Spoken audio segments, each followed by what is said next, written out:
Olá, seja bem-vindo a mais uma aula do Praticar Online. Eu me chamo Felipe Cunha, sou professor de Biologia e hoje a gente vai ter uma aula sobre membrana plasmática, transporte em bloco.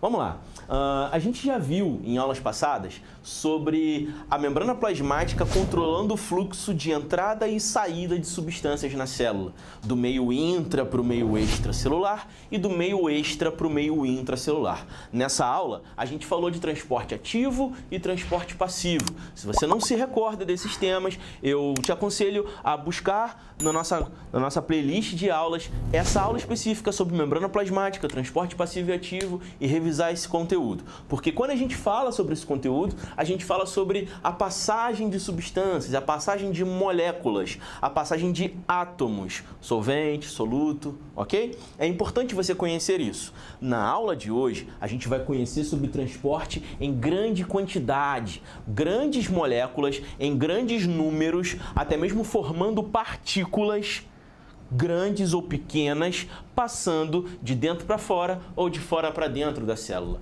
Agora, a gente não está mais falando de partículas atravessando, de moléculas atravessando, de átomos atravessando a membrana plasmática. Agora a gente está falando de movimentos que a membrana plasmática é capaz de fazer para transferir para fora ou para dentro grandes quantidades de moléculas, grandes partículas, partículas pequenas, mas também partículas grandes, ok? Vamos dar uma olhada nisso com calma.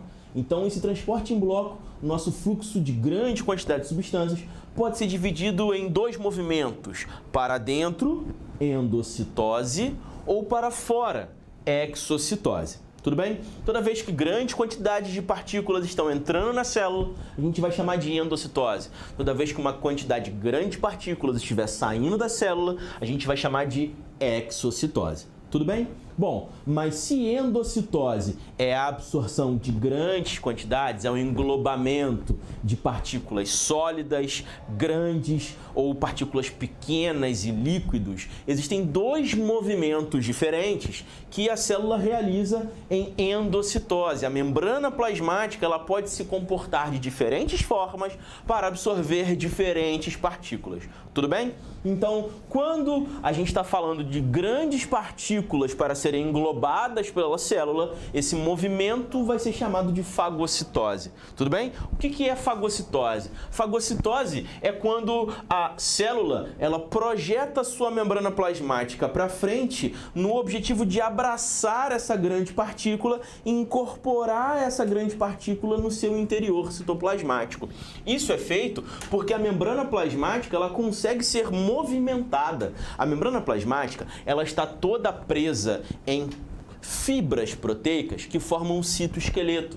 E muitas fibras do citoesqueleto têm a capacidade de redução de comprimento, fibras de actina, por exemplo, fibras contráteis. Essas fibras, quando elas se movem, elas acabam gerando movimento na membrana plasmática. E esses movimentos podem projetar para frente projeções conhecidas como pseudópodes. Esses pseudópodes, esses falsos pés, uma vez projetados para frente, eles conseguem abraçar a partícula que está sendo englobada nesse momento e o movimento é conhecido como fagocitose, ok? Então aqui eu fiz um desenho esquemático para vocês, né? Uma historinha sendo contada através desses simples desenhos, para que você possa entender a membrana plasmática se projetando para frente, para fora, através desses pseudópodes, os pseudópodes abraçando a partícula, os pseudópodes se fundem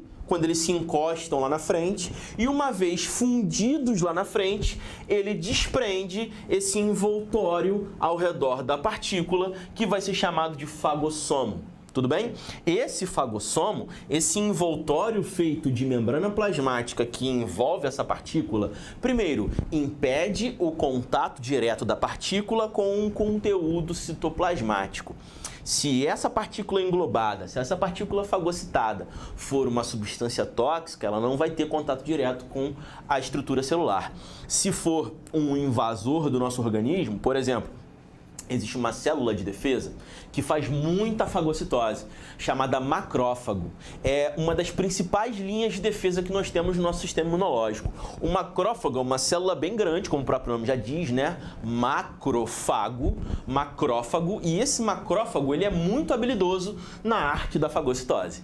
Então, realizando esse processo de fagocitose, ele é capaz de englobar, né? Engolir, fagocitar, colocar para dentro qualquer invasor que ele identifique como não próprio, como invasão de vírus, bactérias ou partículas que acabem entrando no nosso corpo também, ok? Como, por exemplo, a tinta da tatuagem que a gente faz na pele, né? Algumas moléculas, algumas partículas daquela tinta também serão fagocitadas, beleza? E essa fagocitose, feita por esse macrófago, ao gerar o fagossomo, isola o conteúdo englobado no interior da célula. Assim, estruturas do interior da célula, como, por exemplo, os lisossomos, que possuem enzimas no seu interior, poderão usar essas enzimas para destruir o fagossomo. Como isso iria acontecer? Isso iria acontecer da seguinte forma: está aqui um fagossomo, está aqui a partícula que foi englobada no seu interior, ok? Está aqui um lisossomo com as suas enzimas no seu interior. Certo? Esse lisossomo se encontraria com o fagossomo e como eles são feitos de membrana, como eles são feitos de fosfolipídios, a mesma estrutura da membrana plasmática, os dois podem se fundir. E ao se fundirem, essa membrana plasmática ela pode abrir um caminho de comunicação entre as duas vesículas, permitindo que as enzimas encontrem o objeto que foi fagocitado, destruindo esse objeto. Tudo bem? Então, os nossos macrófagos fazem muito isso. Só que para eles conseguirem digerir essa partícula no seu interior, é necessário que antes eles tenham realizado a tal da fagocitose. Tudo bem? Você entendeu o esquema? A membrana plasmática se projeta para frente, formando os pseudópodes que abraçam a partícula, englobam a partícula, fundem, gerando um fagossomo que posteriormente poderá destruir a partícula que foi englobada. Certo? Tá, Felipe, e se a endocitose não for para grandes partículas, mas sim para pequenas partículas fragmentadas ou até mesmo uma porção de líquido? Se a gente não quiser colocar a molécula uma por uma, através da osmose ou da difusão, a gente pode englobar tudo de uma vez só. E como é que faz para englobar tudo de uma vez só? Bom, existe a pinocitose para fazer isso. Ok? Como é que é o movimento da pinocitose? Ele é parecido com a fagocitose, a ideia é a mesma, colocar para dentro. Só que ao invés de pseudópodes se projetarem para fora, para abraçar e englobar essa partícula, agora a membrana plasmática ela vai ser puxada para dentro. E ao ser puxada para dentro, ela forma um canal, uma invaginação, ok? Essa invaginação da membrana gera uma força de sucção que puxa esse material para dentro, formando o que a gente vai chamar de pinossomo, ok? Eu fiz um desenho mais simples porque você já entendeu a dinâmica através do desenho da fagocitose. Agora converta na sua mente aí, ó, os desenhos de pseudópodes pelos desenhos de invaginações. Ok? As invaginações, então, puxam a membrana plasmática para dentro, criando uma força de atração de partículas para o interior dessa invaginação, e essa invaginação se fecha lá na frente, as membranas se encontram e se fundem, gerando o tal do pinossomo, ok? Por que pinossomo? Porque a gente está falando de pinocitose. Se a gente estivesse falando de fagocitose, seria fagossomo, tudo bem? Agora, esse pinossomo, ele pode sofrer a mesma coisa que o fagossomo sofreu. Por exemplo, a digestão intracelular do material que foi absorvido. Beleza? Então, ó, endocitose, que é um movimento de absorção em massa, transporte em bloco, ele pode ser dividido em dois tipos: fagocitose, para grandes partículas, e pinocitose, para pequenas partículas ou líquidos. A fagocitose projeta pseudópodes e gera um fagossomo. A pinocitose cria um canal, uma invaginação, e no final gera um pinossomo. Tudo bem? Beleza, vamos lá, a última parte agora. E se não for para colocar partículas para dentro? E se for para colocar partículas para fora? Vamos lá. Se for para colocar partículas para fora, eu tenho aqui um desenho esquemático para te mostrar, a exocitose. A exocitose é o movimento de colocar para fora. Esse colocar para fora, bom, independente de qual seja a partícula que está saindo, é chamada de exocitose. Porém, quando a partícula que sai, ela é útil para o nosso organismo ou para a célula, a gente vai chamar de secreção.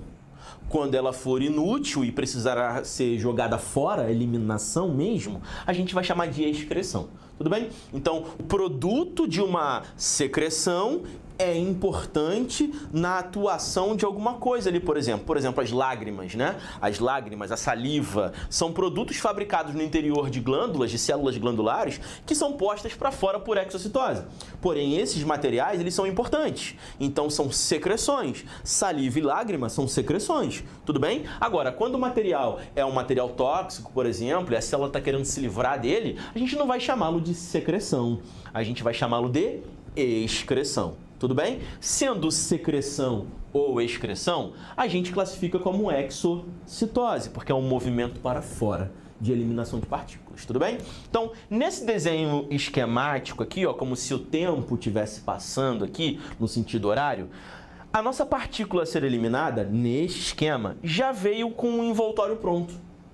E se ela já veio com esse envoltório pronto, esse envoltório é feito de fosfolipídios igual à bicamada fosfolipídica da membrana plasmática, a gente pode simplesmente fundir esse envoltório, essa cápsula, certo? Essa vesícula na membrana plasmática e romper um espaço, liberando a partícula para fora. Tudo bem? Um movimento muito parecido com o inverso da fagocitose.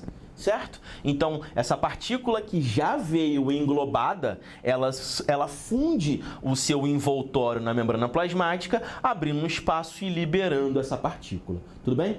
Ah, Felipe, e se essa partícula não estiver englobada? Se ela sair sem vesícula, como é que ela vai se comportar quando chegar na membrana plasmática? Ah, quando ela chegar na membrana plasmática, ela vai se comportar da seguinte forma. Está aqui uma célula, está aqui a membrana nuclear, com o material genético no seu interior. Tá lá. Se essa partícula vem sem um envoltório, ao chegar próximo à membrana plasmática, ela forçará a membrana plasmática, que irá se moldar para fora, começando a projetar uma evaginação.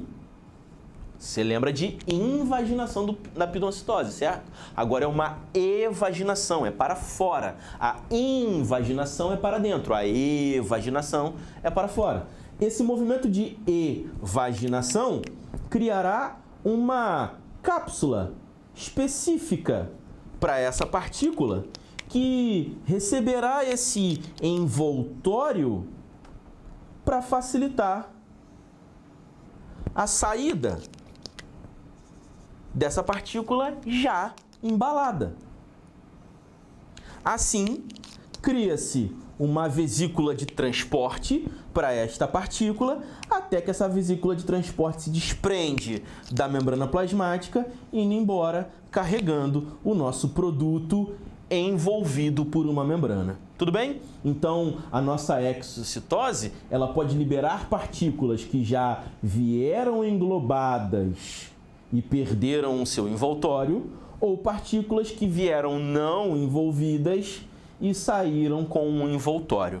Tudo bem? Deu para entender? De qualquer forma, a gente está colocando uma partícula para fora e ao colocar uma partícula para fora, a gente classificará isso como exocitose. Beleza, pessoal? Espero que você tenha entendido o transporte em bloco. É uma parte bem mais simples, bem mais fácil da gente identificar, ok? E em aulas futuras e encontros futuros, quando a gente falar de coisas mais complexas do organismo ou da célula, a gente pode muito bem encontrar esses fenômenos aqui que a gente vem falando nessas últimas aulas, tudo bem? Então são aulas básicas, são aulas importantes, eu espero que você possa revisar esse conteúdo mais uma vez, anotar as suas dúvidas, que a gente pode se encontrar num próximo momento e a gente tira suas dúvidas e entende como isso pode ser de uma maneira mais aplicada e encontrada em questões futuras, tudo bem? Um grande abraço, não se esqueça, o segredo é praticar. Valeu!